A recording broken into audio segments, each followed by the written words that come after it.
Men do not like to stop and ask for directions. That's what they say. But let's be honest. Come on. Most people, men and women, do not like to be corrected. We do not like other people telling us what to do, showing us where we're wrong, or counseling us on how to get right. Most people, and yes, that probably includes you, are quick to make excuses, quick to shift the blame, and oh so easily offended. And so we must pay close attention to the words of Proverbs chapter 10 verse 17. It says, "He who keeps instruction is in the way of life, but he who refuses correction will go astray." Check it out. There is a path that leads to life. It is narrow and uphill and sometimes difficult to navigate. Those who are able to stay on course are those who are willing to receive instructions and be corrected. You cannot navigate this trail on your own. But those who refuse correction,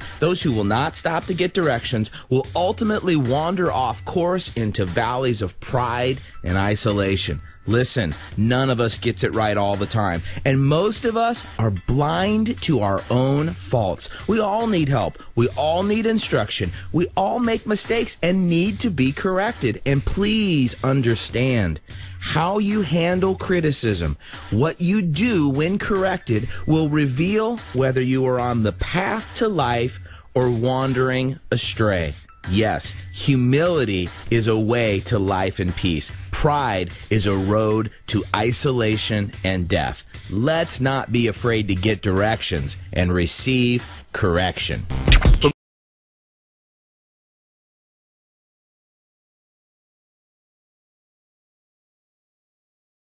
The carpenter who's dropped a hammer on his toe learns the importance of steel-toed boots. The chef who's burned her hand on a hot pan learns the genius of an oven mitt. And the believer who's come to the end of himself, staring frailty and mortality in the eyes, that person learns to trust in God and God alone. Here's the simple truth.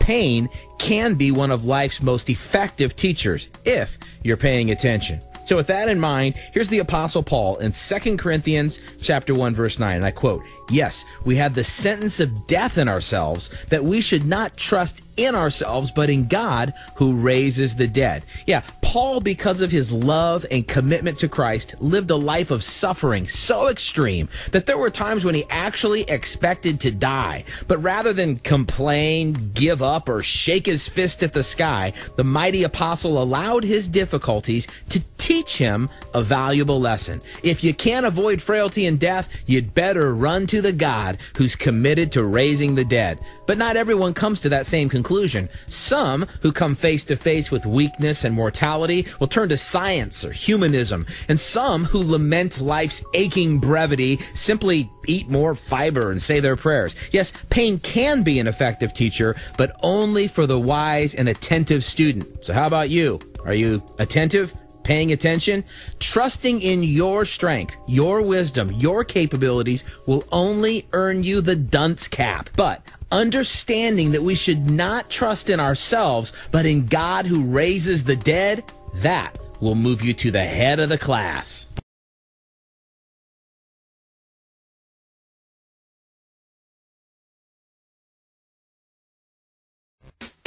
Using a cell phone while driving is a dangerous thing. A wise person will turn off their cell when they're on the road.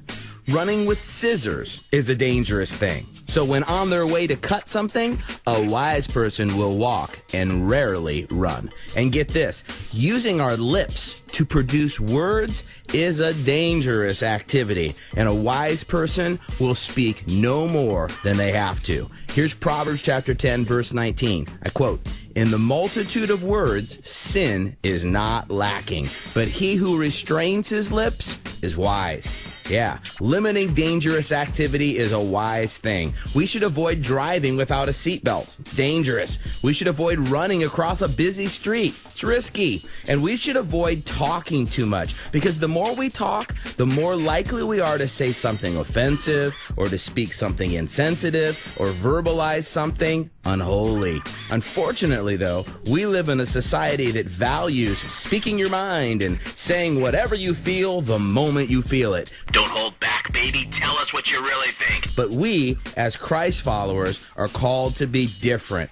We must watch our mouths. They are dangerous, and limiting dangerous activity is a wise thing. Tongues need to be held. Lips need to be bit. Do you feel me?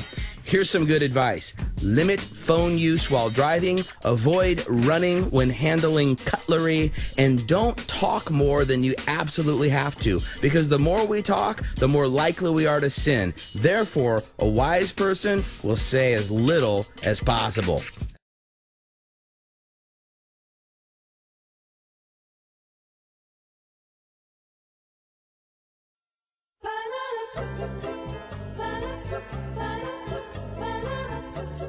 Next.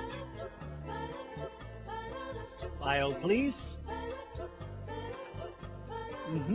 Some lying, some stealing, and some acts of kindness here and there. I tried to live a good life. Well, let's see how good.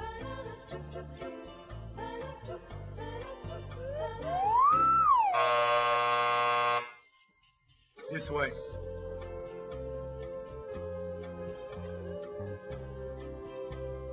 Next. File, please. Okay, I admit it. I did a lot of bad things. Yes, I see. But I've done good things too, to offset the bad things. Like one time I cheated on a test, but then I cleaned up trash in the park. That should balance out, right? Let's find out.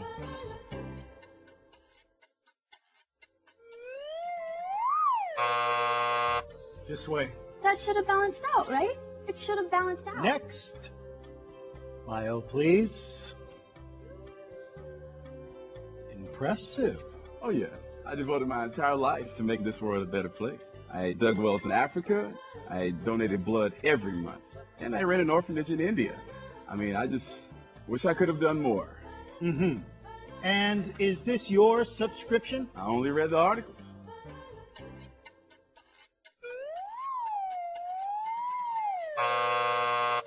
I only read the articles. I only read the articles. Next. My mom goes to church.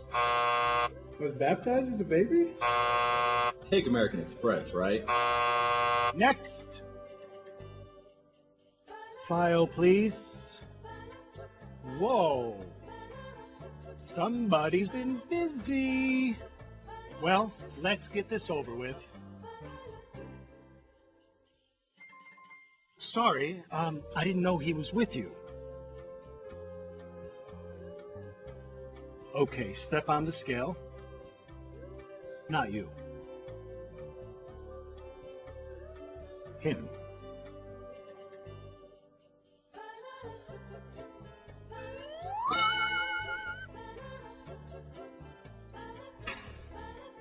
Hey, wait a minute. That is totally not fair. That's why it's called grace.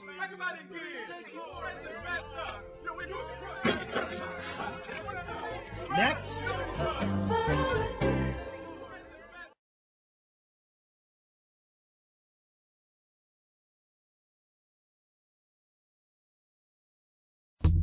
There are potatoes in potato salad. There are tomatoes in pizza sauce. There are avocados in guacamole, but there is no condemnation for those in Christ Jesus. But don't take my word for it. Here's the Apostle Paul in Romans chapter 8, verse 1. There is now, therefore, no condemnation to those who are in Christ Jesus, who do not walk according to the flesh, but according to the Spirit. See, I told you.